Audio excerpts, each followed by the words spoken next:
zero tolerance and drug testing and clearinghouse and all that stuff. We're going to jump right into that. Let's do this. Please do help me wish a warm welcome to my co-host on Thursdays on Dispatching Live. Sue, can you see me and hear me okay? I can, and I was right, trying to make you see me today, but apparently it's not working. Come on. Well, we'll give you an applause anyway. Okay. We're live on YouTube. We're live on LinkedIn. I'm just double checking my stream. We look good. All right. Please let me know how the audio is. Jump into the live chat. Look at that live chat going crazy. Because drug testing is such a great topic. Right? Sure. And I got the comments to prove it. We got Gina Kesler here. She's a professional. And you know what? We have a ton of stuff to do in the news. So let's jump into that. Because I know that we were just saying, we've got stuff to do today. Yeah, I've got a few things we got to talk about. A few things? All right, well, let's kick her off then. Let's get moving. Trucker drug testing with Gina. That's the show today. And she was like, do you think that image is right? You know, is that a little... Well, I don't know. And I said, well, in the mind of a driver, that's about accurate. Of course, yeah. I mean, and then, you know, and in the mind of enforcement, yeah, he's got a full medicine cabinet sitting on the pavement. So, I mean, I don't know. We'll see. We'll get there. This is Gina Kesler. Have you met her? No. Okay, you're going to really enjoy talking to her. She is a professional, and she, you know, likes to talk about reality. You know, we're talking about drug testing, right? Right. Nobody wants to be drug tested. Right. Right. But it's happening more and more. And then, you know, and this again gets into perception. It seems like perception is such a big part of this topic. That's what makes it so controversial. I mean, you know, are you smoking weed while you're driving down the road, just doing whatever? By the way, now that weed is legal, I mean, is it, you know, like, is this illegal? Part of our social fabric?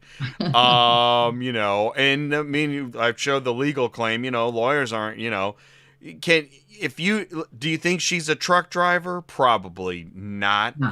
And do you think that this is, you know, what's going on? That was a little extreme. You know, Hunter Biden, upper left. No, stop. Okay. Okay. Planes, trains, and automobiles. I mean, there are just some areas where they're going to test heavier than other areas, right? And so, you know, don't take all your gummies at once. You know? Yeah. But if this is making you feel weird, the gummies are kicking in. It's Dispatching Live, and we are the ecosystem's neutral zone because we do it different on ATI.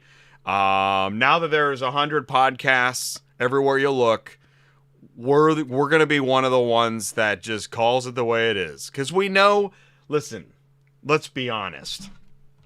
We know that in private, you seek the truth. So we're going to do that. We're just going to do it live.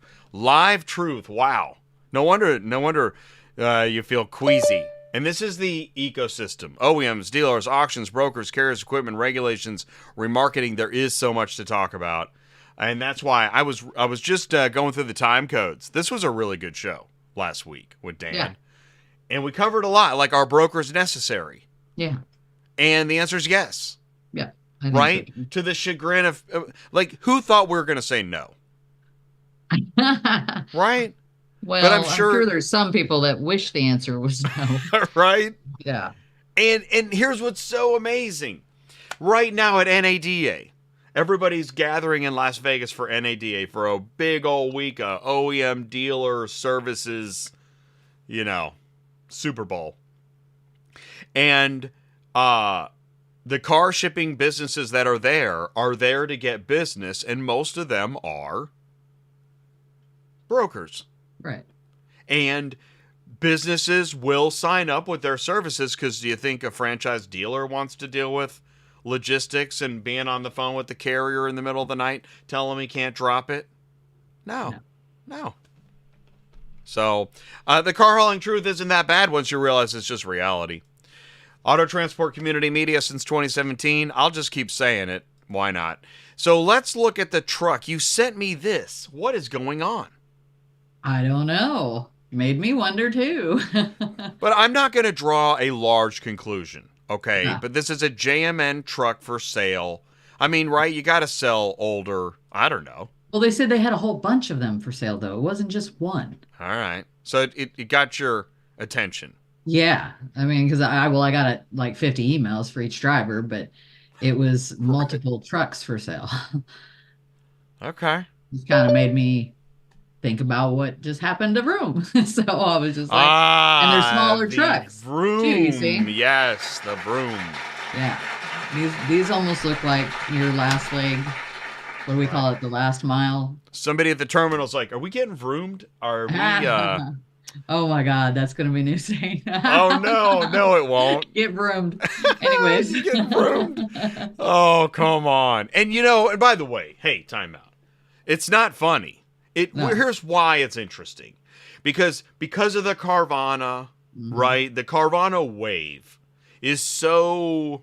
What is the deal with the Carvana wave? Why do so many people seem interested in seeing it fail? Why is that? Well, I mean, we as transporters and brokers, that's competition for the brokers, right? And they pay very cheap. So the transporters are going, yeah, because you guys never pay the right amount of money. So I could see where their stand is on that. Everybody else is competition, so why not? You know what I mean? Well, and I call it out because I mean there is a lot of you know what I think it is? You know what it is? It's the marketing. Because I think Carvana's marketing implies, oh, don't mess with dealers. Right. Yeah, So- you're right. Right. So then the dealers are like, oh yeah? Yeah. Yeah, because their biggest thing is you don't have to wait for 2 to 4 hours to buy a car. You can do it all online. We'll deliver your car to you, that kind of thing. And the dealers are saying, well, by the way, we can do that too. Yeah. And since we're dealers and we're in your neighborhood and we give back to the community, why wouldn't you talk to us first? Right. And then it's coming out that I'm assuming this is known that it's been documented, reported, yada yada, that many of the vehicles that consumers got were not as described. Mm-hmm. Because not proper inspections, whatever you want to call it. Yeah. Right. Which reminds me of if you cheap out in car shipping, you know. And I want to say this too. I was thinking, I'm sure there's also a bit of, like I posted today the podcast from Dan's Car Hauling Truth and talking about this shady car shipping business. And I'm sure somebody's thinking, well, all he does is pick on brokers or whatever. Well, no, I dish it out to the shippers too. Yeah. Hey, man, stop thinking everything is so cheap. Because if the shipper cheaps out, well, the broker has to cheap out on the carrier. Right. And then everybody's scrounging for pennies. And it's a car. We're delivering a car. Oh. Okay. Speaking of, hey, did you get the memo? Show's on fire, 9 minutes in. ACV Transport, you sent me this. They have a new load board. Yeah. Well, I guess they're changing the one they just changed. I don't know. Because it literally just changed a few months ago. And then I got this email, so they're changing it again, I guess. So we don't know beyond, here's what's new. Compact view, sort by dispatch date, download all active jobs, language translation. That one really got my attention. Yeah, that's something new. Starting February 21st. So do we know anything else? No, this is it for right now. Not until it actually happens, and then we can go peruse it. Well, I would love to, I just was at Dear ACV. I would love to get ACV on the show to talk about the load board. And I would really love that, actually. Yeah, because honestly, like when they changed it this last time, it's a lot different than it was. It took everybody a minute to figure it out, to find where the stuff is and where to get the load. So if we're changing it again, probably some instruction would help. Well, and it's funny you said that, because that is going to lead us into our next segment. Oh, let's see that. Oh boy. But before we get to Magnus App, I just wanted to point out Tuesday night. Now, this was on the news. This was top of the news Tuesday night. What are they investing $100 million for? What? $100 million? Whoa! Whoa! Whoa! Whoa! Whoa! Whoa! Whoa! Whoa! Yeah, what? $100 million. That's an awful lot of money for just a load board. Well, so, and it goes on and talks about, see, here's the thing, camera one, is that if you watch LinkedIn and you see the revolving door of, you got Auto Sled, then the Run Buggy, and then ACV, and Super Dispatch, and Assertus, and right? And around it goes. And you've got to be thinking, somebody at Central Dispatch, probably between us and that, thought, you know what? Let's go ahead and drag one of those chests out of the back room. Let's do something about this. You know what I think it is? Tell me. Well, because I did some, meetings with them. So I think they're going to try to do kind of what like Super Dispatch does. Now, keep in mind, they came to me about this like a couple years ago about pushing a button to get a load, just like Super Dispatch does. But like I explained to them, you're going to have the same problem that I know Super Dispatch does. When it comes to certain brokers, they don't pay attention, or they don't push the button. They don't, that kind of thing. And then you're going to have people in Central Dispatch, they're going to just refuse to do it because they don't answer the phone anyway. So what's the point? I don't think it's a bad idea, because for the people who don't answer the phone, this would make it easier. But there still has to be a person that pushes that button to release the car to whoever, right? And what they were telling me is that everybody would like see a load, you click on it, everybody's bidding. You don't know who you're bidding against. You don't know anything. And then that person on the other end, the broker, chooses who they're going to send it to and clicks and sends it on. So I think it's going to be something like that, to be honest with you. Well, did you know that Cox Automotive was on the show Tuesday night? No, I did not. So I point this out because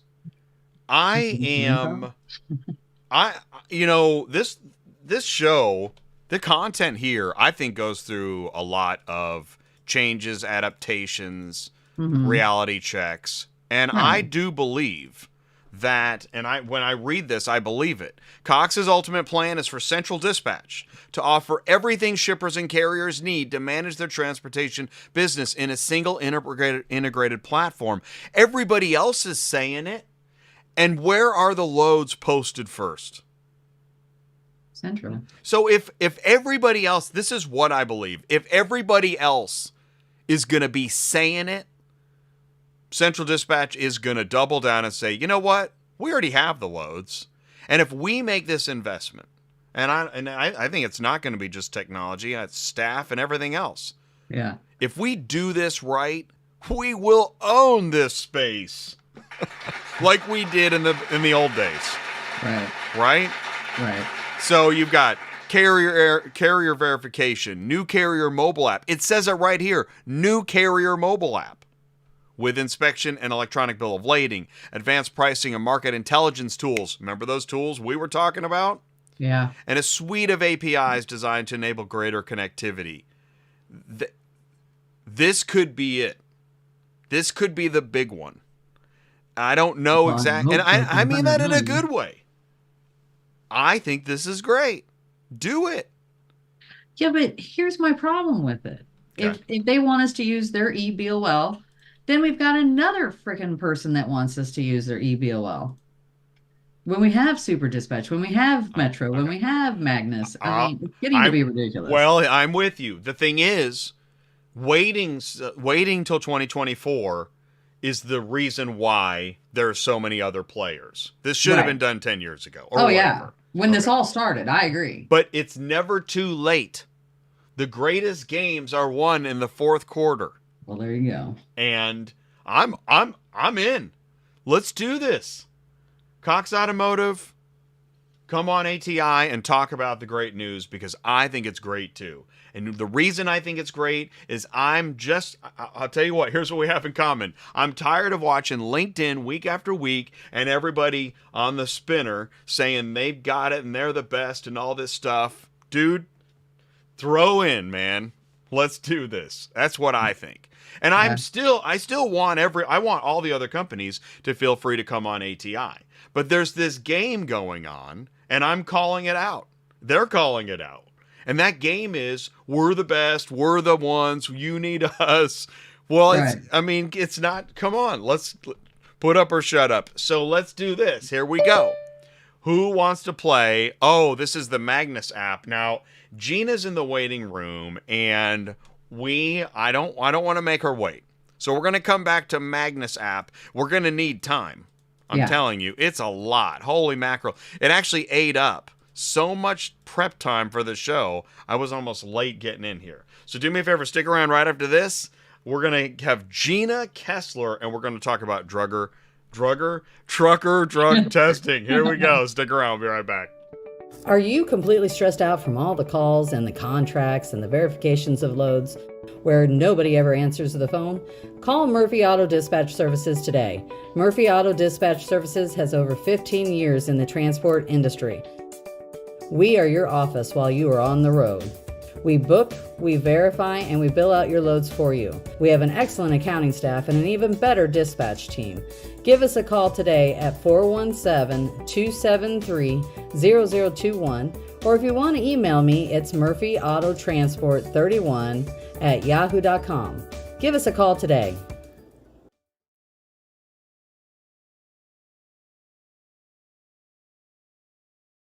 That's the voice of Sue at Murphy Auto Transport Services. She wants to help you stay loaded, get your car shipped. If you need advice, if you're lost in car shipping, talk to Sue at Murphy Auto Transport Services, and she wants to help. She's here now, too, so you can jump in the live chat. Please do jump in the live chat. Say hello. All right, Danny B is here, and Chris is here, and I'm over here, too, because I've got the YouTube over here. Jen is here. She's annoyed. Douglas is here. DDD and oh no, for a small price increase. I smell a price increase. Well, eggs have gone up, everything's going up. Please do help me wish a very warm welcome to our featured guest. This is going to be great. Bring your questions. You can ask them publicly or privately later, however you want to. Ladies and gentlemen, Gina Kesler. Hey, Gina. Hi, Gina. Hey. We're so happy to have you here. You've been on ATI before. Yes. And it's been a while, and it's now time to... Here's what I'll do. I'm still driving the bus. You know me. I get on a roll. No. I use this slide every week, and Gina meets Sue. Sue meet Gina. Hi, Gina. How are you? I've heard all kinds of good stuff about you. Oh, well, good. Thank you. Lies.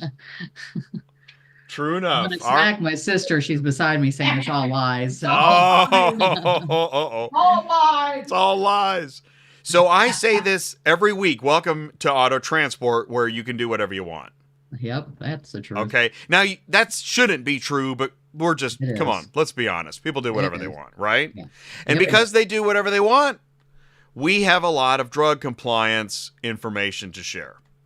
Now, I'm going to start with some of the comments that have been posted on ATI. Gina, I was telling you about this one. I was about to start driving for a company, but failed, came out positive for methamphetamine. The only drugs I've done in my life are weed. I'm trying to think how I got that in my system. I did have some drink with a cancer patient. I don't know if he mixed. Maybe my hands touched it or somehow, and I've been eating fast food almost every day. I don't know if one of the employees' hands had some particles on it. I don't know what to do. Now, this is a pretty wild comment. Great way to start. Gina. That's interesting. Gina, what are you hearing? Stop eating fast food. It's killing America. Making you high, you can't pass a drug test. It really is a great... There's a lot going on here. This gentleman has a lot going on upstairs. That's what I saw, which I don't know. Usually that happens when you're on methamphetamine. But so that would be that it would drugs would indicate that there were drugs in somebody's system. Mm-hmm. Yeah. I don't think they just, fall into you. and it would be, and it really the way. So drugs, I think the biggest one, drugs affect your mind, right? Yes. For sure. Yeah. And since your mind is part of operating machinery, this would be the problem. That might be a problem. It You could be can't a problem. absorb it. You're not really absorbing it through your skin. I guess he could have had it with a cancer patient in his drink, and if he didn't notice himself bouncing off the walls, that would be interesting. But that's a good one. Do cancer patients use methamphetamine? No, not usually. It's weed. I'm not aware. Do fast food workers use it? Oh, well. Do truckers use methamphetamine?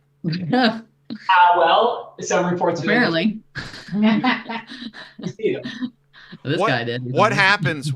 Because I'm not. I know. Mea culpa. What are the effects of methamphetamine? What mainly happens? Well, it's a stimulant, right? Okay.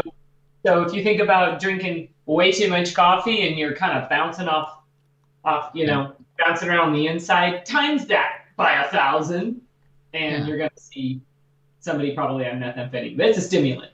What? Who uses methamphetamine? Is it prescribed for anything? No. Methamphetamine? No, it's illegal. It's absolutely illegal. It's illegal. Now, is fentanyl in the methamphetamine? We're talking Fentanyl, meth, right? Crystal meth, right? No, fentanyl falls in the opioid category, which would do the opposite. It's a Debbie Downer. Everything comes down. So you wouldn't do fentanyl and drive?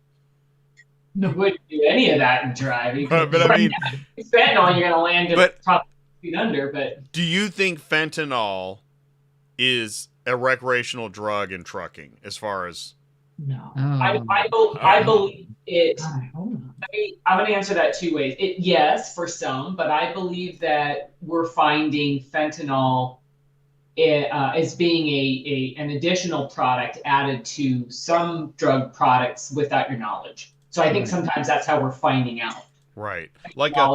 Isn't that what the cops are worried about when they pull someone over for meth is fentanyl because it can go through their system just by breathing it in? Something like that. Yes. That's not it. I mean, fentanyl is so darn strong that it doesn't take hardly any to kill you. Yeah, so that's what they're always worried about, is that the meth has fentanyl in it. Because I watch a lot of those things on TV with the cops pulling people over. Yeah. Anyways, that's one of their things. They're always afraid of it going in the face or getting on the skin. And there was a female cop. With it can be very deadly. Yeah. Yes. Some female cop, she ended up laying on the ground, right? Because she, I don't know, smelled it or something. Yeah. Fentanyl is a very deadly. I don't understand. If it's so deadly, why would you kill your clients? I don't get it. I can't understand it. Well, why would you cut anything with fentanyl if it's going to kill them? Because you're going to be cutting off. Aren't you going to sell less drugs if you? If you kill. I don't get it. I don't get yes. it. That's what you're saying. I don't think at Harvard there's a fentanyl seminar. Like group that says this is how we. Right, like. Listen, you will kill your clients and then you won't sell. So don't do that. Hard on business. It's hard to keep clients that way, yeah. I know. I thought crystal meth and stuff was really cheap anyways. Like, why would you need something cheaper? Well, I don't know if fentanyl's cheaper. It's just it's kind of undetected until you're flat. Oh, so it's harder to detect. It's laced because it doesn't require much. So well, yeah, that does sound really tempting. It's hard to detect. You didn't know until after the fact. You're looking okay. Oh, really good. Okay, I get it now. I mean, the way I want too. So. I'm not a subscriber, but I get it. Let's see here. This one says, I removed myself as an active driver. Do I still need an annual drug clearinghouse query plus stop drug testing truckers for recreational after-hour use of marijuana? Focus on texting while driving. See, now here we go. Now, cannabis, THC, pot, marijuana, Mary Jane, yes. That's one that I understand and know about. And this is really the bigger problem, right? Because it's legal in many states now, but it's not legal if you drive a truck. Why? Because you're probably under the influence. I mean, why take it? Why do people imbibe on cannabis? Just because it tastes good? It's a real question. Right, yeah, no. Let's see.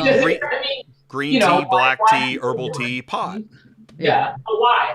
Why would you do it at all? Why pick that over chamomile tea? Chamomile's probably not going to give you much of a trip. So I don't know as far as drivers go, but my mom took it for her cancer. I mean, if you take the marijuana, the likelihood is pretty high that you like the feeling when you take it. Is that what you want driving down the road in a 50,000-pound truck? No, but see, I think the problem is that because marijuana stays in your system, it doesn't mean that you're actually high if they pull you over and they find it in your system. That's true. Doesn't mean that you're actually high. It also doesn't mean there couldn't be some performance issues as well. Because if it's still in your system, why is it still in your system? It stays in your system for up to 2 weeks, even if you stop. It'll stay in your system up to 90 days, Sue. If you do a hair by a lot. Well, yeah, if you're smoking on a regular, yeah. No, I get that. User. But I don't believe that pot only lasts if you smoke it. It's they say 2 to 4 hours. Okay. It's no different than drinking alcohol to me. And my mom used it for cancer. She was dying. It's the only thing that helped her be able to sleep and eat and everything else. I have a medical marijuana license for stress and back pain. So I get the use of it. I don't get the use of it while you're driving a truck. I totally agree with that. But I think they have to figure out a way to eat and everything else. It's the same thing as if I have a medical marijuana license car, whether you're in a truck or not, right? They could still get you for is it DUI? It's not DUI. Is it driving under the influence? Yeah. It's the same equivalent. Yeah. Right. And they're still trying to figure out now in all the states that it's all legal in how they decide, I guess, whether they're really DUI or not. And it's only, I think they can only do a blood test, if I'm not mistaken, to be able to tell if they're literally high right then and there. But can they tell that either? I don't know. I don't know what the rules are on this. They're still trying to figure it all out, from what I understand. Because there really haven't been any rules. Yeah. And anytime they try to pass a quote rule, it's getting thrown out because there's too much precedent, thanks to Colorado, from a legal perspective, of what is per se and what is impaired. And so right now it's I don't anticipate too that in the industry that I'm in, we're ever going to see any concrete or definitive per se rules or answers. Or alcohol has a scientific unrefuted. I can't say that. Maybe I should stop smoking. Indisputable. Indisputable. Inconceivable. The science behind it in terms of how it metabolizes through the system and when it's. So does the rest of the drug family, by the way. Almost everything's out of your system within 4 days, 5 days, roughly, as far as presence in system. Marijuana is a little bit different than that, which is causing the issues. But we're not going to see any state land on definitive answers of what impairment truly is, because you can't measure it. Right. Can't measure it. So while we're here, we're going to get into some of the science. Oh, yeah. What is this oral fluid thing? Well, it's the alternative to peeing in a cup and having that sent to the lab for a drug test. However, which is awesome to me, fine by me. God bless those collectors that have to handle a cup of pee every day. I don't think they jumped out of bed when they were 18 and said, "This is my career." But this makes the industry and those that really like it and support the industry a whole lot more palatable. because we're not getting into that nasty stuff. It's just a little saliva. But it's gonna, it's gonna change, I think, or revolutionize the way we view who is under the influence and potentially, showing signs versus who isn't. And I think that argument's going to get harder for a while, Sue, that you brought up, as far as being in your system and you don't show signs of impairment. This will probably change that argument quite a bit. And now, is this here? Are we here, or are we just talking about it? We're just. Let me. Yeah, I mean, you said. Yeah. The ruling is here, so technically, the rule's out. It's out. It's real, and everybody has to follow it. However, we don't have any kits yet. We don't have a lab yet, and so the industry the actual testing part of it has to catch up with the law. And so while the law is real and effective, it can't be enforced because it can't be practiced at this point. So now, on a not regulated, there are lots of companies that use an oral fluid device for drug testing in lieu of urine today. It's just not currently utilized for the trucking industry, or any DOT mode for that matter, FAA. None of them are putting this into practice until we have kits in a lab and the testing is actually ready to go. So it's just a matter of semantics now. We got the legal language done.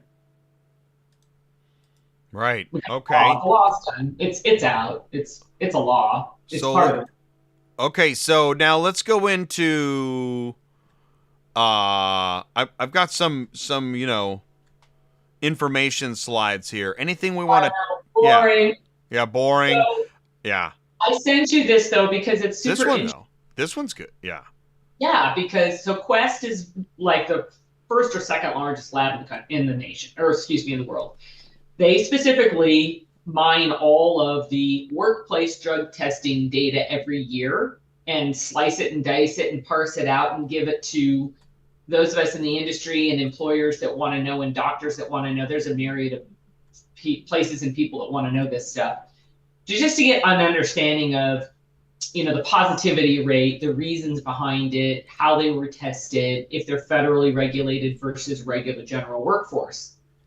And so it's been interesting to watch the shift. I shouldn't say shift. The dramatic increase, I should say, in positivity rates from 2019 until, we'll say 2022, because the 2023 results will not be released until probably May of this year. So we're looking at 2022, the full year's data that was released in 2023. So nonetheless, we have a steady incline, but at a pretty dramatic peak of positive drug testing. And I think the scarier one is it on here? Or is it post-accident drug testing positive 25-year high? Is this it? Or no, go back. Well, it doesn't matter. This one, yeah. But, yeah, I mean, the whole point of, I think that what's interesting for anybody, especially that drives cars and are on the road, is that if suddenly you're finding, employers used to be afraid of, I can't get anybody to pass a pre-employment test. This is hard. So we're just not going to test, or we're not going to test for marijuana. But that's not the issue anymore. The conversation has shifted to, now that I'm hired, there's a much higher positivity rate of drug tests after an accident versus the pre-employment. So now we have somebody that's already hired, they've had an accident, they've tested positive. That's scary. That should make everybody wake up. They've already had the accident, so these are reactive tests.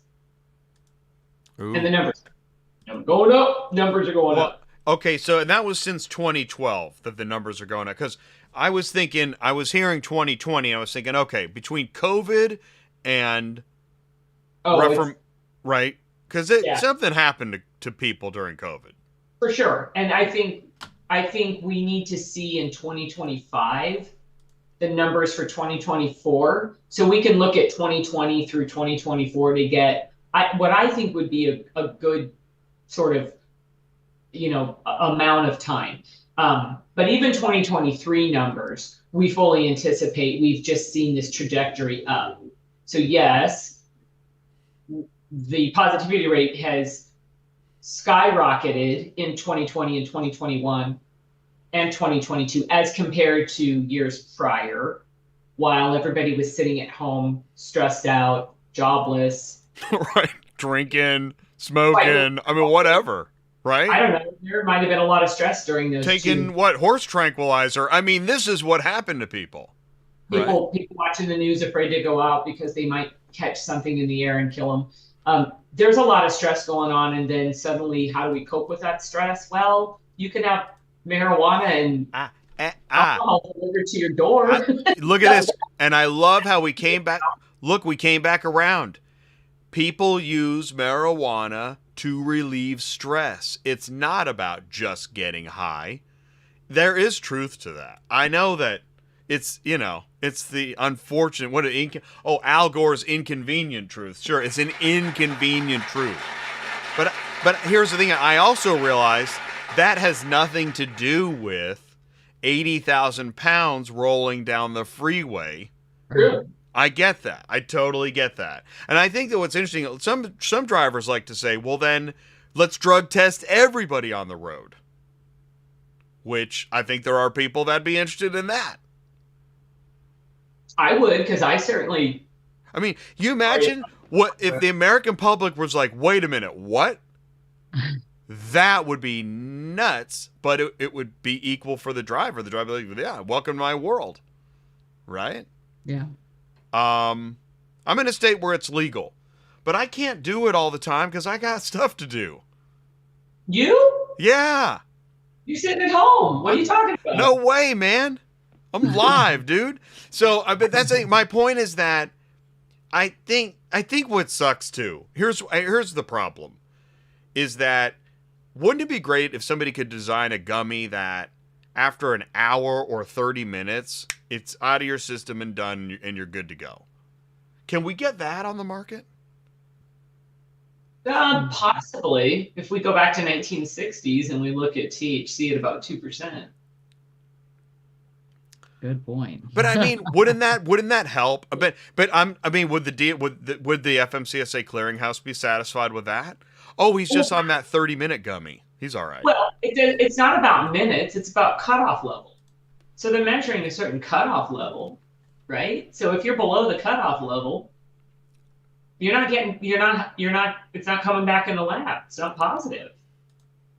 So 2%. I want to believe that. THC, you'd fall into the cutoff level all day, every day. When I see pictures of babies and bongs, I wonder if there's a little bit more. You know what I mean? Show her that. I don't think she saw that picture. No, she saw it. Did I send you that? Yes. Oh. Yeah, I said it was Hunter Biden Jr. That's not right. Oh, but maybe it is. Well, it's it's kind of funny. Are you sure it's a marijuana bong? I mean, it could be anything. Right. But you can vape anything right now. You can vaporize it. Now, let's go back to types of drugs. Yeah. Because what are we looking at here? So that illustrates over the past 4 or 5 years and 9 or almost 10 million tests through December 2022, what types of drugs were positive in the workforce. This is just workforce drug testing. Wow. Shouldn't this be encouraging? I mean, we're only talking about pot and meth. I mean, the other stuff is really, look. Methamphetamine. But I mean, like cocaine is below 0.5%. That's good news. Benzodiazepines are higher than cocaine. What is that? Benzodiazepine? Yeah.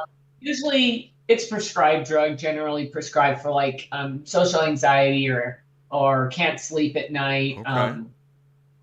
To kind of help somebody get through their day a little bit better, but usually like a social anxiety type deal. However, are you able to? Yeah. And these are lab lab-based positivity. So it's not measuring, well, I have a prescription, it's not that. It's just lab-based. So we would like to think that most people on a barbiturate or a benzodiazepine has probably been prescribed that by a doctor. Can you still drive a truck if you're on a social anxiety prescription? I think it just highly depends on how it affects you. I know that's a pretty direct question, but it makes me wonder. What you'll find is that, and now AAA did an interesting study on benzodiazepines specifically years ago, where there were post crash, they were tested positive for benzodiazepines, and they were generally early on in their acclimation of the prescription. So it takes some time to level off and kind of get to where it's not too much for you, it's not too little, but it's just right. It's like your porridge. How long do you heat your porridge? Well, so it can have impairing effects. You just got to be careful with it. Well, and given, with all the Skyrizzies and the Paxlovids and all those, there's a lot of medications for different kind of states of mind. So yeah. Well, and if it's supposed to help you sleep, you might want to take it when you sleep, not when you go to work. I don't know. Yeah. Well, okay, so it gets back to what we're kind of the tip of the spear is the methods of drug testing.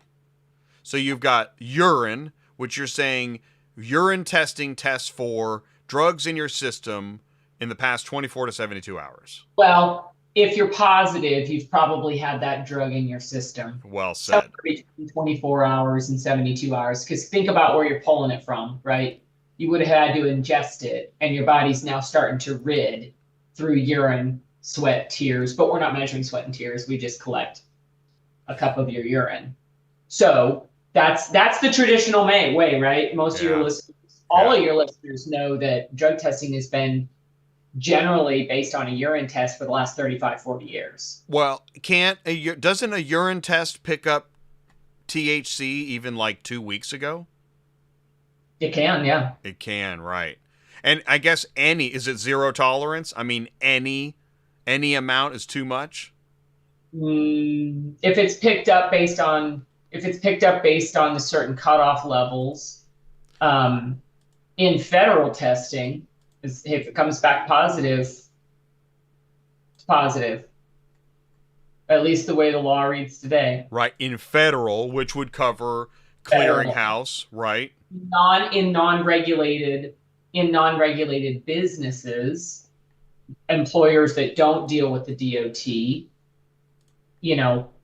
it depends on that cutoff level because you got choices.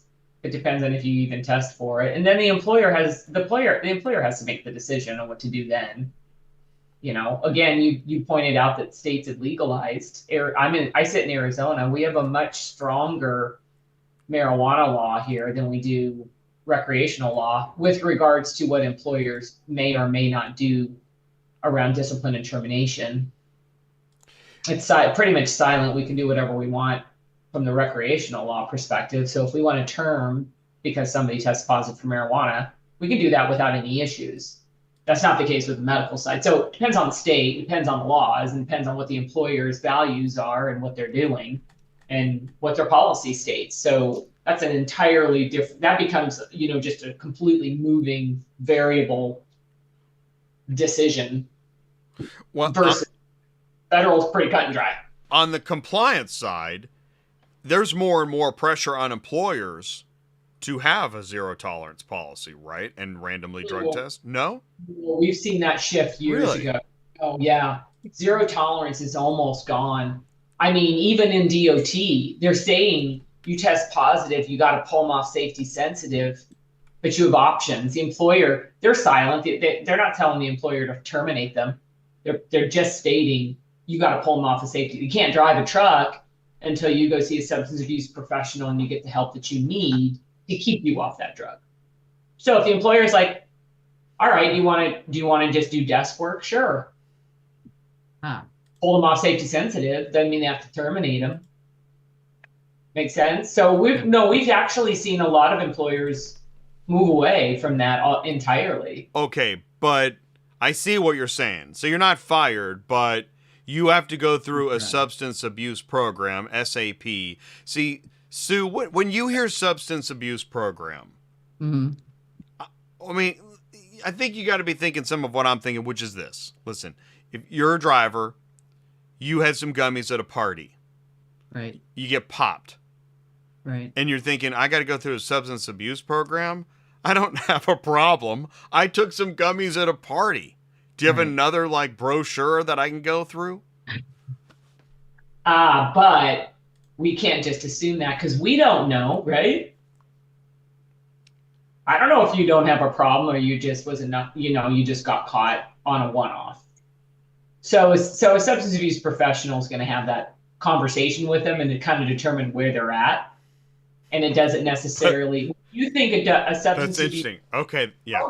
It's good. We're not throwing them in a 2-week detox program. This is a professional that goes through a rigorous interview to determine: do you have a real problem, or do you just need some education so that you don't do it again and then it shows up while you're driving? Does that make sense? It does actually. That's pretty cool. It's intended. It's a third party. It's not law enforcement. Oh yeah, they have to be doctors. They have to be counselors. They have to have all of this education and continued education and pass all the DOT requirements that make them fit for this. And they're in practice for other types of counseling anyway. But usually the whole point of it is just to determine: are you really a risk for yourself and others on the road? And do we just need to give you education? Or maybe you are, and you truly need to go detox out. And you have to have, a longer program. And so that's their job, is to determine. And again, it's not a deterrent. They're trying to actually get people back on the road. Most of them. Most SAPs I talk to, their whole goal is to get them back on the road because they're not making any money when they're not driving. Well, and apparently we have a driver shortage or whatever it is we have. I mean, we're not trying to take away people's jobs. We want to make sure there's safety on the road. So what you just said, it seems like there's more content in that. Like, we actually want you back on the road. And we want to determine if this is a one-time deal or if you have a problem. For sure. I don't think I've ever heard that message before.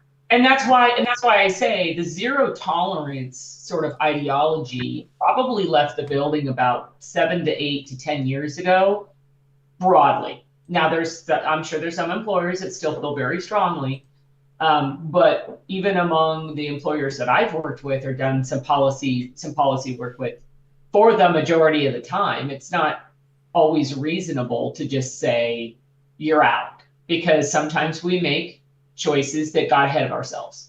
We make mistakes, so on the one mistake, you're out. That's changed a lot. And these substance abuse professionals are an awesome alternative to some of these other support groups because it's a one-on-one for 30 minutes to an hour to really figure out: where are you at? What did you do? This is what I see on your lab report. Stop it, stop it, stop it. You can't drive a 50,000-pound truck and have it in your system. And a lot of people will come out of it on the other side going, man, I'm glad I did it. I've had drivers tell me, I'm glad I did it. I mean, I can't afford to lose my job, and it's just not worth it. I have a question. Yeah, Sue, go ahead. So let's say this is on the driver's side. So the driver gets busted. He goes through this program. He goes back out on the road. Does that make him more likely to get pulled over and checked because it's on his record? No, because they don't have access like that. No, they don't. Okay. They're not going to. No. I mean, there's other things, like, for instance, and I think this would make sense to you, Sue. If I move from Arizona to California and I have to transfer my CDL license, it's not here right now, but by the end of this year, all of the motor vehicle departments will be plugged into the clearinghouse. So part of that due diligence when they're transferring a CDL from one state to another will be check the clearinghouse and make sure that they're clear to drive. Gotcha. To give them an active and a valid CDL license, right? Yeah. Now, by the way, once you've gone through your substance abuse program, seen the professional and kind of gone through the program, and you've completed it, you're out of the clearinghouse. There's no history. Oh, okay. Yeah, you're done. It just wipes you clean, basically. I'm sorry. So it like wipes it clean, like yeah. It's not like a record that stays on there. It's just okay. Go through the steps and get it. We'll remove it. That's what I wanted to ask. By the way, this is all CDL. If you're non-CDL, doesn't matter. Yeah, right. That doesn't count. Okay. And it's CDL of passenger buses with more than 16 seats, so not the little guys. That doesn't qualify, and it's anything over 26,000 pounds. So, because I can be a CDL driver and drive a 10,000 pound truck, I'm not going to get tested, and clearinghouse has nothing to do with me. Return to duty process and SAP. What does SAP stand for again? Substance Abuse Program. Okay. Professional. Okay. Yeah. It's a person. Okay. It's a person. Yeah. So how long is that process, and what does somebody, let's say you're CDL. Yeah. You fail a drug test. You want to continue driving. You're going to have to go through this program and process. What are you looking at? What does that look like? Here's the minimum guidelines. This is the minimum written regulatory guidelines that all drivers follow. Anybody in DOT that has a positive, that's verified positive for drugs or an alcohol. They go see the substance abuse professional. They determine what little or a lot of types of sort of makeup homework they have to do. Sometimes there's classes on this, whatever. So they'll determine sort of based on where they're at in life, what they need to do to kind of educate them. And then when they've supplied that successfully, the SAP will then issue a return to duty letter and a program and a plan to an employer. So what that means is I can now return to work, provided I pass my return to duty test. Mm-hmm. The regulations say that at the very minimum, return to duty comes back negative. You can now perform safety sensitive. The employer then, or the third party administrator, if you're an owner operator, because this applies to an owner operator and they are their own employer, so they have to designate a TPA to help them through this. That just means then that there's a minimum of 6 follow-up tests, follow-up drug tests. That's the reason for the test, is a follow-up test. Or follow-up drug and alcohol, depending on the situation, must also happen over the course of 12 months. So that's your minimum program. 1 return to duty test, 6 follow-up tests that have to be somewhere spread out in a 12-month period, minimum. But depending on you, depending on what happened, what you do, how often you do it, a substance abuse professional can go up from there. And I've seen programs that were 60 months and 24 tests a year. Can you start driving again during any of that time? You can. Yeah. As soon as you pass your return to duty test, you can start. That is your time to go. You can commence safety sensitive duties. So let's say you get popped for THC gummies, because I think that's happening, somewhat periodically. How long? I mean, I've seen it it's in my comments. It's in my comments multiple times. It's happening a lot. Right, there you go. So what's your minimum? How long are you off the road, off, right? If you're a driver, yeah. Yeah, that's a really great question, because 1, it depends on, you got to get in front of a SAP, and then they determine your course of action. I have seen and had drivers be told that they were positive. They're given a SAP, a couple of them to call. They called them that day, got on their calendar within a day or 2, had their meeting. The SAP determined what they needed to do. They were able to conduct their training or their education courses or whatever was prescribed 48 hours later. And then the return to duty letter was sent back. So they might have been off I know drivers have been off the road 4 days, 5 days if they get to it. Wow. Okay, that's surprising. And by the way, that would require extreme presence of mind. Yeah, you're right. Damn, I'm not doing that again, and that was a total mistake. And I knew better. Really? But most people are going to freak out for a while and not be able to get that done that fast. I'm just saying. Yeah, they just get angry. They're angry. They got caught and they get angry. And so they're like, I'm not going to do this. And then about a week later, they're going, God, can't pay the mortgage. Or I got to figure out what to do. And they miss it, right? They miss over the road. Man, you got to love your job if you're going from California to New York and back all the time. They miss it. So they'll be like, all right, enough. I'll just knock it out. So let's, that was really helpful. Let's do this. I want to go back to, had some of these interesting topics here. Okay, this guy. Let's go back. Let's go across the aisle. Pilot accused of trying to stop engines mid-flight after taking magic mushrooms.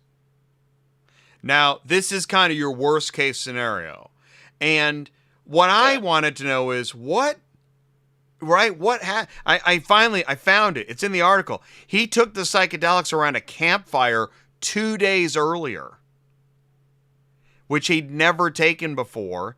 So there he is. He's in the jump seat of the cockpit of Alaska Airlines, and he thought he was dreaming and he wanted to wake up. So he decided to go ahead and activate the fire suppression system.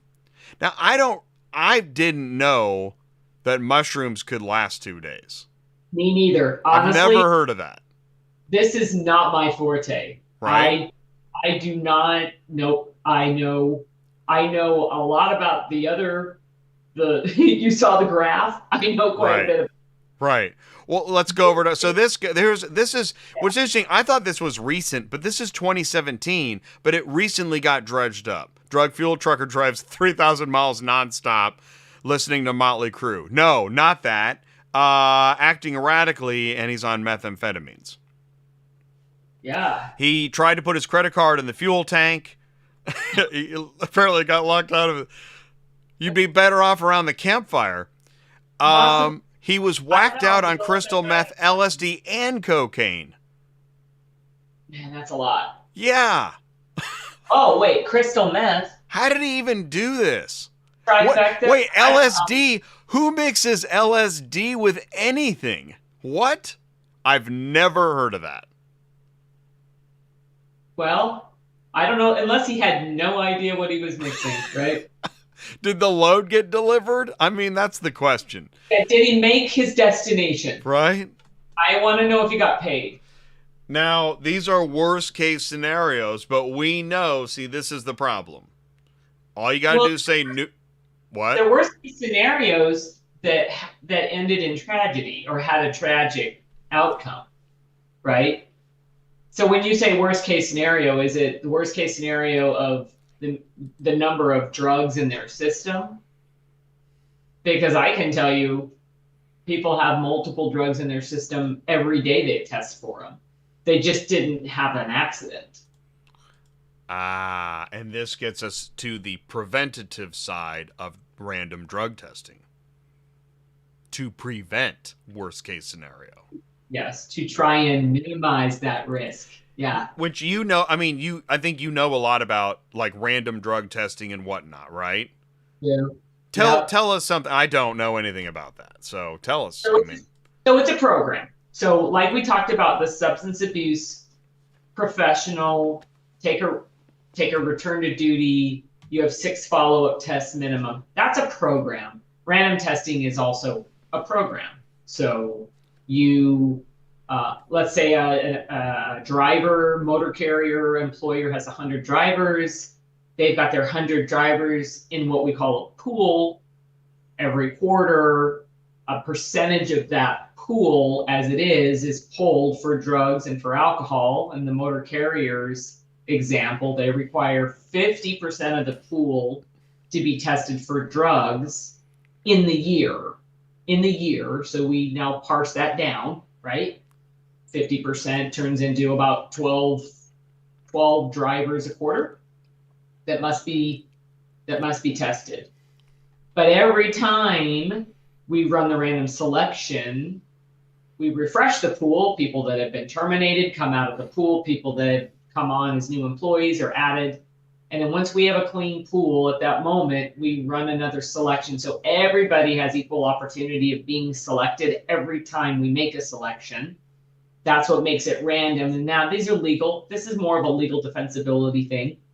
And a simple random is truly just means, everybody in has an equal chance of getting selected. So that means I could get selected every quarter. It means I could get selected 0 quarters. It means I'm somewhere in the middle because it's random. It's an algorithm built in a software program. Then you go and you take your drug test. And the whole point behind and why it seems to be over the years really successful is the element of surprise, and it's unpredictable. So if carried out properly, I've been selected for a random and I get tapped on the shoulder. I'm expected to go right now. I don't get to pass go or stop and grab my fake urine or whatever the case is. I have to proceed to the collection site right now and have my drug test or my drug and alcohol test according to regulations. So it's a right now thing, not tomorrow and not the next day. So people start to think a little differently about, well, do I need my job or do I really want to risk this? And we see a lot more prevention around that. But as long as everybody has equal chance to, and they understand that, no one's getting picked on. I mean, we've got some clients that have the owners in the pool with everybody else. They go. Now, if they're CDL, they have to. So that's a random program. It's not intended to pick on Bob or Joe. If they're saying I need to send them, then maybe that's a whole other reason. Maybe that's a reasonable suspicion because they're pointing them out. That's fascinating. So that's okay, going through this because you answered a lot of questions. So how do you do, let me rephrase that. How does, let's say you're one of 50 CDL drivers in a company. Yeah. And you just told me kind of the random and the factors and how do I get selected? How do they make it right now? Do I get a phone call? Is there a company meeting? What does that look like? That's a really good question. It's gonna be different for each employer. So a lot of employers will notify a driver personally when they're first arriving to work and before they jump in a truck, right? That makes the most, especially if you're doing an alcohol test, it makes the most sense. You can catch that, make sure they're not drinking before they get behind their big giant truck. They can be notified anytime that they're performing safety sensitive. So regulatory wise, that's a requirement, is that you can't call them in on their vacation or their day off. That's not allowed. DOT wants the assurances that they're being told right before, sometime during, or right as they get off their safety sensitive shift. Usually it's a face-to-face is what we hear. I suppose in some instances it could be a phone call that says you proceed right now and the collection site expects you there in 15 minutes or they're calling us. So there's parameters depending on the company and where they are and where they're at in proximity that the employer, may put in place to get it done. They might wait until they return from a 2-week road trip because they have to do it in the quarter that they were selected. And so they'll plan for that privately, secretly, and confidentially. Right. So it's orchestrated. It depends on how the company's made up and where they're at. Some are driving heavy trucks, but it's just around town. So they clock in and they clock out every day at work, and that looks different than somebody that's over the road for weeks on end. Yeah, that makes a lot of sense. Good question in the live chat. A lot of companies can't insure you once you have completed an SAP program. Have you heard that? Yeah. Can't insure the driver once they've completed a SAP program. Is that what I hear? Yeah. So even though the program was completed, is there a chance I still can't get my job back even though I did the program because of a positive drug test? I'm not an insurance person, so that's not my forte. All I know is, and the way I understand clearinghouse is that, your insurance providers are required to pull data. So they check motor vehicle records on the driver before they're insured, and they look at crash tests. They might pull the PSP report from motor carrier and kind of use some of those to define or to determine if you're insurable. And so naturally, well, let me put it another way. If you've got a DUI, that's going to be on your motor vehicle record. Clearinghouse is different in that the clearinghouse has to be queried, and you have to give consent for that query as a driver to know what's in there. Insurance people don't have access to the clearinghouse. So I think it's a broader question or comment than just a simple yes or no, because that data still has to be out there. So again, the clearinghouse if a positive drug test occurs and they're entered into the clearinghouse, an insurance person can't drum that up. They may be told elsewhere. Maybe they're told by the employer that this person tested positive for a drug test. If it's in a crash situation, that makes more sense to me, that sits on a record that the insurance company knows about because they've had a crash and there's an investigation. But for all other reasons for tests, I don't know how the insurance person would ever know. But maybe I'm wrong. No, I think you kind of took us through the thought process and on that topic. I mean, this is complicated, and so there are so many different ways to ask questions. Sue, did you have anything else you wanted to ask? No, I'm sorry. She's asking me a question too. Sorry. Right. No, I was listening, and I think you're gonna have more questions come up after we're done with this show.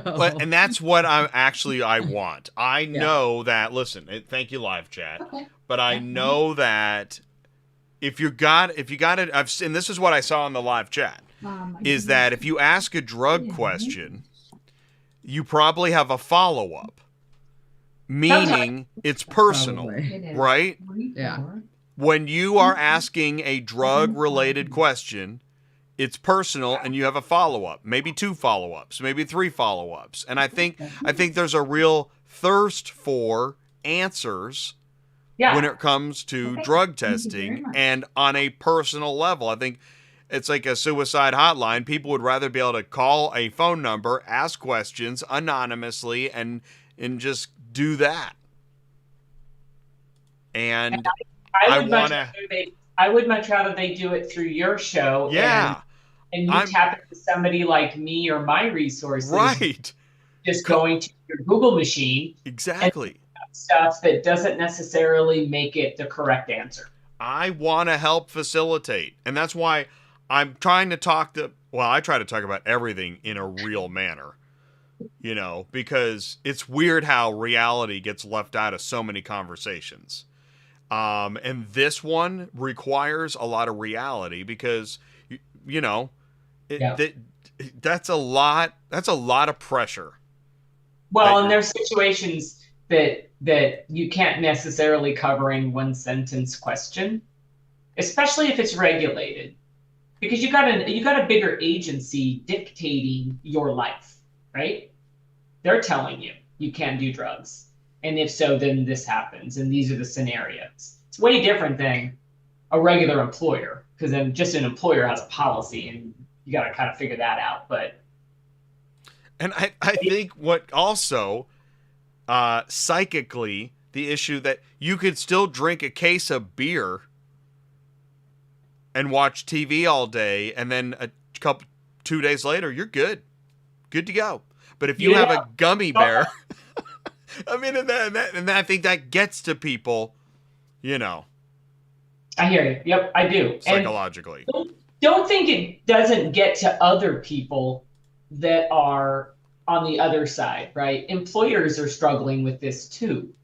It's not easy. No one's out to fire their staff. They won't be in business. They just don't know what they can do. But on the flip side, they are also held liable. An employer is held liable.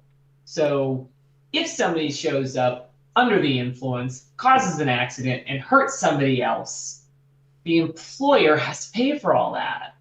So they're grappling between what's the right thing to do and wrong thing to do. When am I going to get sued, and when am I going to like get this giant claim that knocks me out? So and then you got law enforcement. They don't know what they're doing with this stuff either, because there's no testing methodology that really says I'm high under marijuana. We don't have that, and we got justice courts that don't. They're trying to do philosophical dictations on this because we don't have anything that says for sure you're high. It's a lot of people that are walking around scratching their head trying to figure out what the hell we do with this. Truly. I agree. Yeah, that's a real. It's not just drivers that are trying to figure this stuff out. There's a bunch of other people, and I think it's irresponsible to assume that everybody's against somebody that uses. They're just trying to figure out the best possible way forward, so that not everybody ends up in a lawsuit and not everybody gets hurt, and that kind of stuff. Well, I something you touched upon something that I've said to people at some times, and we talk about putting ourselves in other people's shoes. And since most of us are in the employee category rather than the employer, employees would be amazed at what the employer is thinking about this issue. And that is, you pointed it out. Usually we're at night, sucking our thumbs and pulling our hair out from behind. Right, because the employee is so worried about getting fired, and the employer is worried that they'll quit. Or something else. Or something else will happen, or, we're worried about all kinds of stuff because everybody brings. Right, quitting's the easy one, right? Getting hurt. Violence, theft. Right. Getting robbed. Causing clients to quit, losing revenue. I mean, there's sort of a bunch of stuff that kind of swirls around. And they care, most employers, not all, but most, do care about their employees. They want everybody showing up and leaving in one piece. They really do. They just don't. There's just so many questions in the air about policy, law, what I can do, what I can't do. And it's not, and employees have the same questions too. What can I do? It's legal, but really I can't. Well, should you be? I mean, the employer shouldn't be babysitting. It's not really their job. Hopefully they're hiring people that are wanting to come to work. But sometimes we don't. Well, mark on that one, and they just sit there and collect it. Hopefully the job hasn't gotten to the point where you need to be on drugs half the time to get through the day. Well, if that's the case, you might want to. Well, there's other jobs. I'm with you. Well, I'm with you, but there I said it. Now we covered all of it. Gina, thank you so much. That was amazing. We kept you so long. Like, that's an hour. Oh my God, has it been that long? Oh my goodness. I think we just set a record. I know, that's crazy. Audiences, they're sleeping. Everybody's on gummies. Yeah, what's going on? They're passing them around. I had to light up in order to get through this one. Holy crap. Oh man, Gina, you've got real grit for taking the time to show that up on Dispatching Live for this. Yeah. Thank you. It's fun. I think it's fascinating. And of course, I do like to hope and pray that everyone gets home in one piece and safe to their loved ones and their families. And so it's a tough topic, but it's important. Yeah, it is. It's both of those equally. So, we'll do it again sometime. Here's what you got to do for us is let me know when there's a follow-up at some point. We'll do a follow-up and see. And if you have questions, just send them out to me and we can do it kind of as best I can. And then you can deliver them at some point. And then as soon as we actually get, kits assigned and a lab ready to go and stuff like that, we can dive a little bit deeper into the oral fluid because I know there's 100 billion questions about what does that mean? What are we doing? When does it apply? We just don't need to answer them yet because we're not doing it yet. Well, and if I can help host a meaningful webinar or something, maybe there's something I can help with. But what I want to do, I'm glad you pointed out, is that as comments come in, those tough questions, what I'm going to do is I'll notify you, hey, please go answer this question in the comments below. Okay. Yeah, because you're going to be the one that can really answer that stuff. Yeah. Because I know there are questions, and I know they're waiting, and they'll come in the future. Yeah, and tell them not to be shy. Just throw them out there. And just don't eat so much fast food, okay? Just take it easy. Back off the fast. Okay, Gina, I'm gonna put you back in the waiting room. Thank you so much. Really appreciate it. Bye, guys. Thanks. Have a great day. All right, see ya. Thank you. All right. Wow, that was amazing. You know what we got to do? We don't have a lot of time. We got to get to this Magnus App stuff. Well, I have one other thing too. Take it away. Okay, I don't know if anybody else has noticed, and I don't know if Super Dispatch is on because my phone isn't working at the same time. Anyways, they started a new verification procedure last night where, and I get it. Don't get me wrong. I get all the hacking that's been going on. So you have to verify. It sends an email code, a verification code to get into the account. Now, they're supposed to be fixing this for us, and what they told one of the dispatchers for everybody. But what's happening is every time you go in and out of the account, you have to do this verification code. And it's a real pain because if you're trying to get loads, you know how long it, get in and out. And as a dispatcher, you're in and out of accounts like every 5 seconds sometimes.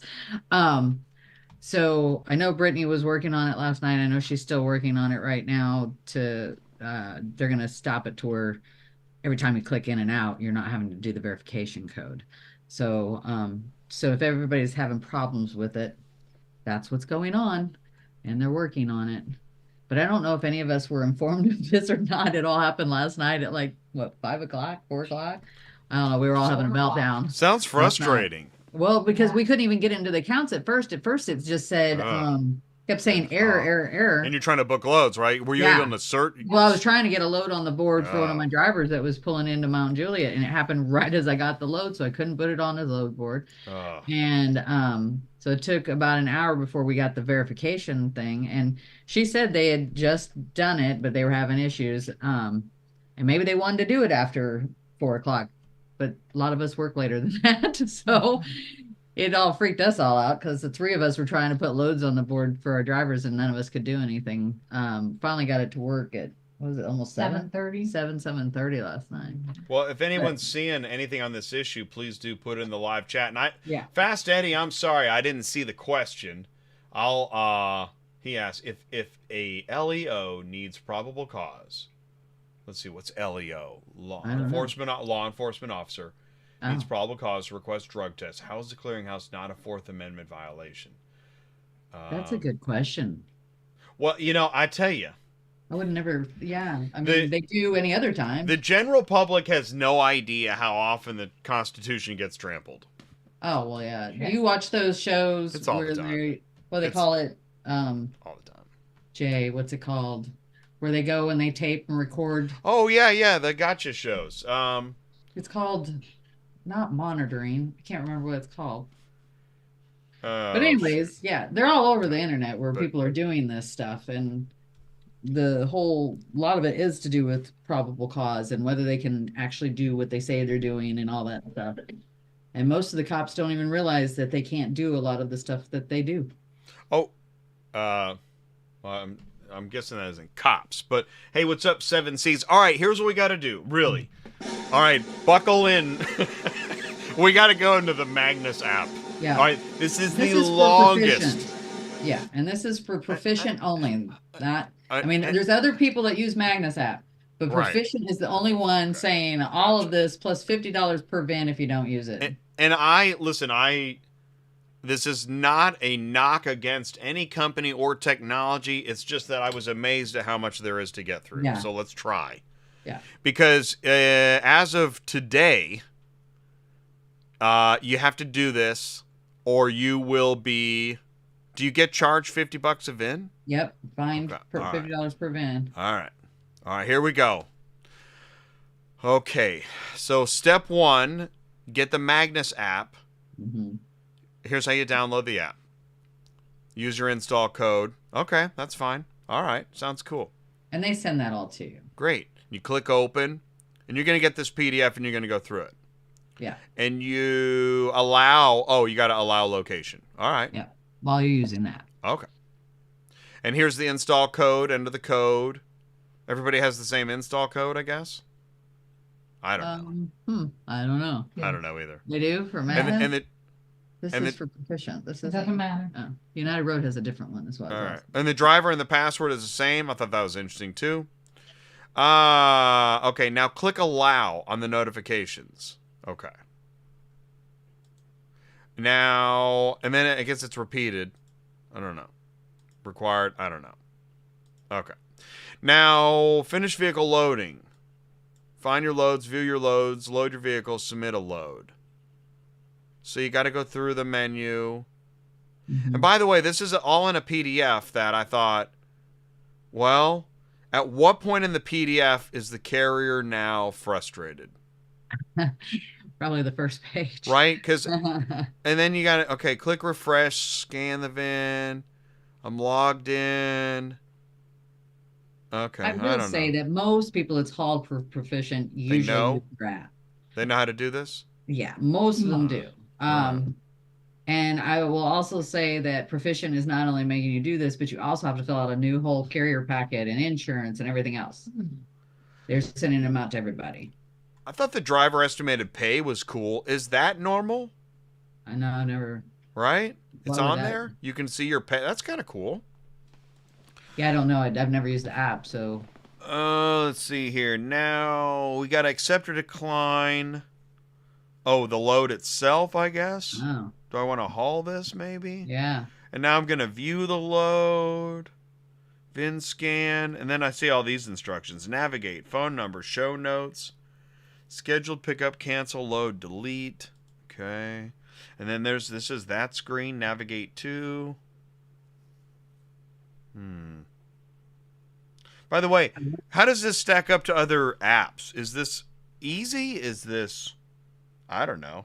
I don't know. We need to ask the driver. Is it too basic? Or I don't, yeah, that's what I I mean, don't know. It doesn't work half the time. Adolfo doesn't use it because it won't work half the time. Right. There's something about this. It just, yeah, I don't know. I guess somebody could say, well, it ain't no super dispatch. Well, that's true. Okay. All right. That's plenty. All right. So then now we're loading the vehicles. And load. I guess it would be frustrating to be a driver, and if every app is pretty different, yeah, that would start to blow. But I Yeah. guess you get used to it. I don't know. Well, I think the bigger problem too is like they have to click in and out with different apps. Yeah. And which one am I using now? And the other thing is they don't remember, and I don't blame them. I try to remind everybody to use which app it is and stuff like that, but we're not infallible as well, and a lot of times the guys just don't remember, or they don't remember which app goes with what. Enter the position of the vehicle on the truck. Wow. Ooh, I've never. Ooh. Okay. So like the direction, front or back. Wow. Ooh. Now that. Ooh. I guess what happens if you move it? Well, I guess it is what it is. I guess you're not moving it. Do Have they we have even full? gotten to Is the it full? pictures yet? Is it all full loads? Mark unloadable. Ooh, unloadable. Interesting. Okay. It's not. Let's see. Got damages, type, severity. This is another one. I was having a conversation because I think we're talking about, and you got your photos and this. Yeah. I mean, this is. It might There's take a lot. Yeah, your first time. It might take a while. Yeah. Then you select camera, and then edit, save. Let's see. What's the orange triangle? An orange triangle indicate there's info here that must be looked at. Oh, okay. Like, don't feed the alligators. Select this option. Click cancel. Edit the load. Edit position or direction. Reset to not loaded. Let's see. Client summary. Pre-confirmation. I know, right? You see what I'm saying? Like, man, we're still on this one load? Okay. Deliver the load. Click delivered. Okay, so I guess when you get there, loads that have not been delivered will be marked as loaded unsent. Delivery estimate. If the time has passed, it'll be highlighted in red. Oh, well, that would explain why nobody wants to give an estimate. Click save, load details. Select deliver. Collect COD, amount collected, cash or check. Hello. Man. Okay, I mean, I get it. I hope it pays good. Client summary, barcode scanner, right? We should. Is Danny still on here? Danny used this for Proficient a couple of weeks ago. I'm curious. If there's no damages, click deliver all units. Yeah, and Danny, are you getting a full Still on load? here, How Danny? many does he carry? Danny, he carries 3. Sometimes we can take 4 because he's a 56-foot, almost flatbed. Okay. But he took 3 vehicles from Tennessee down to Georgia about 2-3 weeks ago, and he had to use the Proficient app. So I'm just curious. And okay, AIAG damage codes. Okay, that's what I wanted to talk about. We'll get there in a second. Those are coming up. We're still into steps here: photos, damages, type, severity. Which, you know, if let's say it's coming off a railhead and there'd been, you know, some hijinks. I don't know. This seems repetitive at this point. I don't know. Submitting a load. Okay, mark it as delivered on the client summary. Click submit. Damages during delivery. If you enter damages that were not pre-noted at the origin, you may be held liable. If you enter damages that are not the same, you may be held liable. Accept all damages. Oh, and you could dispute. 38821. Let's see. Any issues, call dispatch. Mic changes on the alternate damage screen. Let's see. Complete a client report. Select whether the load is STI. Nobody available. Join inspection. Refuse to sign. I mean, right? Wow. There's a lot. That's what I'm wondering if it's different from is a lot. when he used it a couple weeks ago. If this is like a whole different. I mean, I know it's the same app, but I'm wondering if there's more on here now than it used to be. Start doing the Beavis. I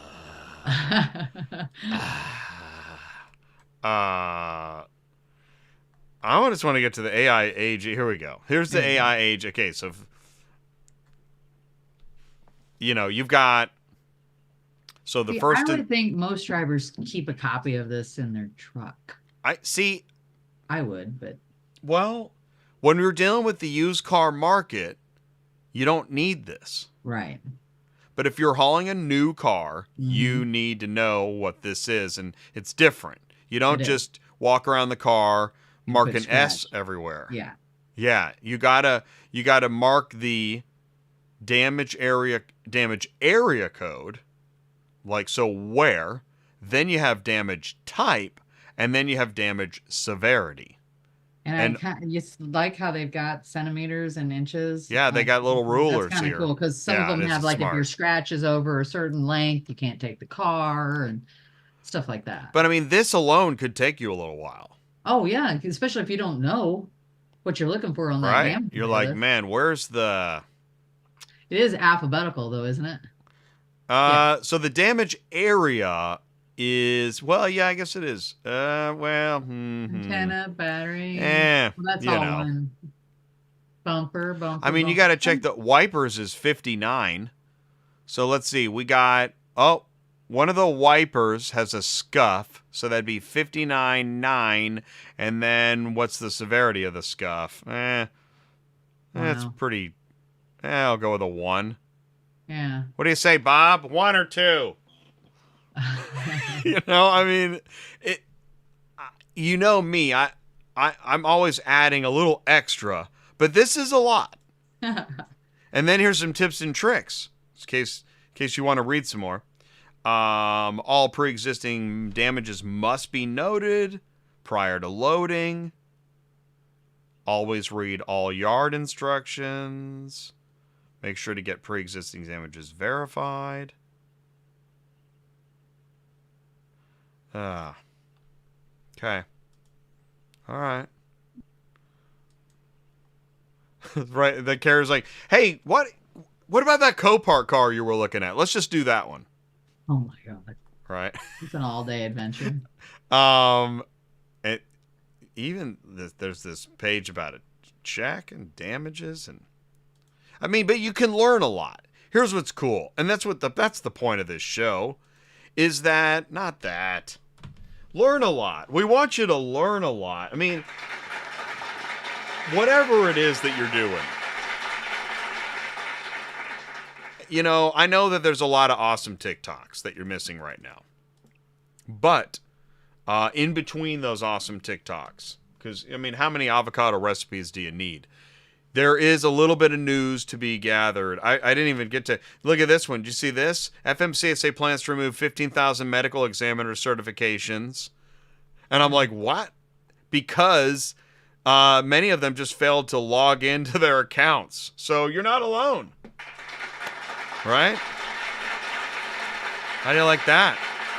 Here we go. State troopers indicted in CDL test bribery scheme. There you go. Right? There's one for the road. And that's crazy. 2 current and 2 former troopers were among 6 charged in a 74-count indictment over an alleged conspiracy to falsify records and giving passing scores to certain CDL applicants. And when asked where was this? In Massachusetts. Huh. Which, by the way, that's where that crazy, horrible motorcycle wreck happened. So, you know. FMCSA remains committed to broker transparency. Yeah. Just let me know. Hey, who's a CPA for your broker business? That was a question that came in. It is tax time, and I sent this guy the Google Sheets for the dispatch training series. Oh, and here in today's random SEO whatever marketing, this is really silly. These are the headlines of actual blogs. SGT Auto Transport Review. Is it legit? Ship Your Car Now Review. Is it legit? King of the Road Transport Review. Is it legit? Budget Transporter Review. Is it legit? Is this just some company doing blogs? Yeah, because blogging, I mean, why not, you know? Let's give a round of applause for the dumbest blogs. That's so stupid. That is so stupid. Wow. Man. I bet it doesn't say anything either. Oh, it's so stupid. I clicked the same thing on every. They're all the same. Exactly. It is just spamola. Welcome to Auto Transport, where you can do whatever you want. Tomorrow's Groundhog's Day. I'm going to be live tomorrow at NADA doing a live stream. Yeah, thanks, Jay. Send in your comments, autotransportintel@gmail.com. You know the drill. That's the podcast. And this has been real. That's 90 minutes on the clock. That was a long show. Well, I have a question. Yeah, please. So, as everybody knows, I'm a broker. And everybody knows that if you put your cars on somebody else's truck and trailer and not under the one that you were booked under, you're probably not going to get paid. Am I right? Ooh, let's walk through this again. So, wait a minute. So say that again. I brokered out a set of vehicles. No, 2 vehicles to a company. I get the bills of lading from said company, but it's not from that company. It's from a totally different company. 22. So when I confront them on this, and I said, it says right on my contract, it has to be hauled on the trailer and the person I contracted. And they were super rude and said, you're going to pay me. I'm like, well, you can even contact, and it wasn't, and here's the thing. It's not about whether I was going to pay him or not. It's about the fact that I'm just blowing up their crap saying, this is what you guys are doing and it's illegal. And you know what they told me? Well, we only have one super dispatch account. So we put everybody's under this company. I said, that's bull. I have 15 different companies. We all have our own super dispatch. So that's not an excuse to me. And I guess I just want to know what everybody thinks, because it's the same thing as double brokering. I sold it to them. They gave it to whoever, right? And that's illegal. And it's in every broker's contracts anymore because of the fact of it keeps happening. And it says right in there, we will not pay you if it gets hauled by a different contractor. I'm just curious what everybody else thinks about this, because I'm a little perturbed. Haven't dealt with it yet, what I'm going to do. How about, and they handled it differently and just said, oh, I'm so sorry. I dispatched for this company and this company. We screwed up and we'll fix it all. It'd been a different thing. And there was no damage. Okay. Now I've had them do this and they damaged the car and brokered it out to somebody else. I did not pay them. This time it's not damaged, but I don't know if that's really the point. no, well, all right, weighing it, it sounds to me like they know they're lying to you and they're really not worried about it. And in the event that there was damage and you didn't pay them, what was their reaction? Well, I didn't even say that. I just said, you're not allowed to do this. And then they gave me their stupid excuse, which made no sense whatsoever. Now, did you, when you brokered, mm-hmm. we're in Judge Judy mode. Yeah. When you brokered the load to the company, did the name of the company tip you off? Oh, crap, I don't know what hijinks I'm in for on this one? No. So it was a different company name? Yeah. I mean, who I dispatched it to had good ratings. The other company had I had worked with them before. Okay. So I think this is what I think is going on. I think it's a dispatch service that is using only one account for super because they don't want to pay for multiple accounts or whatever, and are sending them through one basic company with different companies. Wouldn't the first step be to go to super? To do what? Well, get their opinion on, what do you guys think of this? Oh, well, I mean, they're just technically a load board too, so I kind of thought I'd ask the. Well, I know, but it's a good way of taking the temperature. I mean, here's the thing. Let's say it was Central. Right. Okay. And now, given the past, we might assume that Central would say, yeah, I don't know. Yeah, we're a load board. That's not mine. Well, but now, maybe with the investment and what we're hoping for, they would say, oh, yeah, no, that's illegal. That guy can't do that. In fact, we're glad your load was delivered, but, I still think they're going to say their hands were washed of everything. Why am I being so hopeful? But I mean, here's my thing. I know that if they were to contact my broker bond is going to contact me and tell me to send the contract, and I'm going to show them the contract, and they're going to show their bill of lading that it's not the same company, and they're going to say you didn't have a contract with them. Why don't you do that then? Well, I may. I'm not to that point. I was just curious as to what everybody thought about that. Was the load? Well, and here's my thing. I'm not about not paying somebody. It's just like I told them. I said it was shady. It's exactly what I said. I said this was shady. You don't do stuff like that. And by the way, this is the problem. We keep talking about how shady auto transport is, and I know there's a company, NADA, right now. There's a shipper talking to an auto shipper saying, "Oh wow, I read Jay's podcast. Is it shady?" And they'd be like, "No, that guy doesn't know what he's talking about." Right. Well, is it shady or not? Sounds pretty shady. I mean, I didn't shady. I know I wouldn't do something like that. I would not say, "Thanks, Chris." I'm going to take this car and then I'm going to slip it on one of my other drivers without anybody knowing it. I always call and say, Dan says they're lucky nothing happened because it got delivered okay, right? It got delivered okay. They got lucky. Okay. And by the way, what was the money? Here's what I want to know. How much money did they make for all this trouble and lying and bullshit, right? Well, I think it's a $1,600 load. Ooh. I mean, it's a high paying load. Okay, load. You paid $1,600. No, I'm paying them $1,600. Exactly. What did they pay the actual carrier? Oh, good point. We don't know. $800. Yeah, I mean, for all I know, that's So that true. makes it worth it, right? Yeah, for them, yeah. Being a dirtbag Being a dirtbag, pays. yeah. It pays to Yeah. be a dirtbag. That sounds like an Yeah. advertising campaign. If the carrier is different than who I contracted, they do not get paid. Broker, right? And he's right. Yeah. And that's Gartho. And And Gartho was the one looking for a CPA, by the way, too. well, and you know what? And here's what's interesting. There are times in our lives where we're always looking for another professional to work with. And when it comes to accounting, you really don't want some bang hang. Some what? What'd you call Bang hang? Bang hang. Just like some random, right? You don't want a random random. I mean, here's how I would do it. I would find someone in my area, local. I would, do the reviews, check Better Business Bureau. Then you go talk to them. If you feel comfortable with them, then you go through with it. I mean, I think that's how you pretty much have to do everything. It's like some random, right? You don't want a random random. I mean, that's the way it should be. I know that's not the way it is. I know some people just get on Google and call the first person and go with it, but CPA is a little different deal. Oh yeah. Well, and that's why he's smart to ask. I mean, because it is, you want to know, you want a CPA that understands your industry, if possible. That too. Yeah. You do.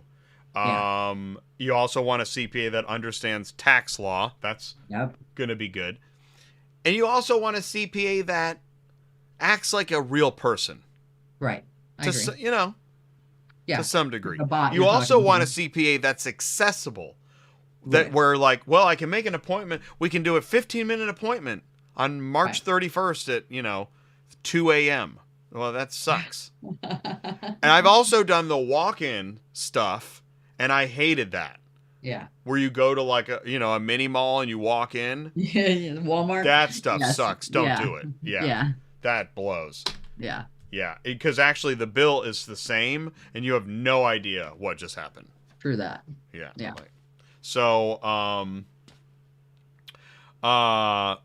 don't have any recommendations, but if anybody does, if anybody knows of a great accountant, I'm just curious that works in an aspect of this industry, whether you're a carrier, broker, dispatcher, or illegal double brokering carrier, you might need a good accountant.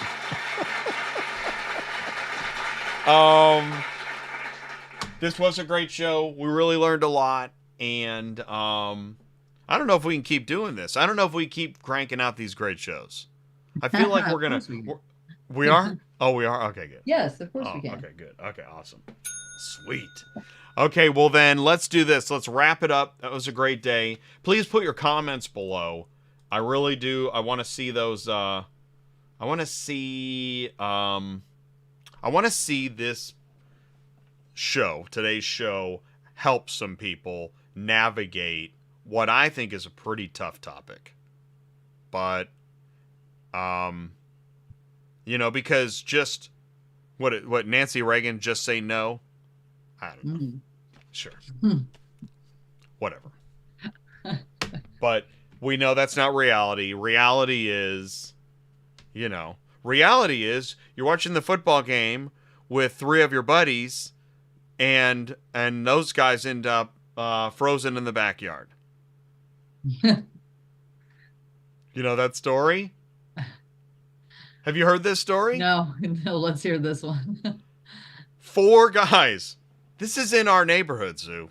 Okay. Kansas City Chiefs fans. Oh. 4 guys. And actually there was 5. They died, yeah. Until midnight. Yeah. 4 guys were at a house, an apartment, watching a Chiefs game. Uh-huh. 2 days later, 3 are found frozen to death in the backyard. Wow. Now, law enforcement says no foul play, nothing to see here. And the one guy that's alive, his lawyer says that he was asleep on the couch for 2 days with noise-canceling headphones and like it's the OJ defense. Like, the glove doesn't fit. It can't, yeah. So, anyways, they're still working on trying to figure out what the deal is here. And one of the questions is, well, maybe, Were they all on fentanyl? I mean, they don't know. Jay. That's a good one. Oh, Because, nothing goes better with noise-canceling headphones for 2 days than a good old jar of fentanyl. And that's our show today. So thank you so much. What do we say, office? Goodbye, Sue. Goodbye, Sue. Thanks, everybody. Join us again soon. We'll see you. Take care. Be careful. Bye.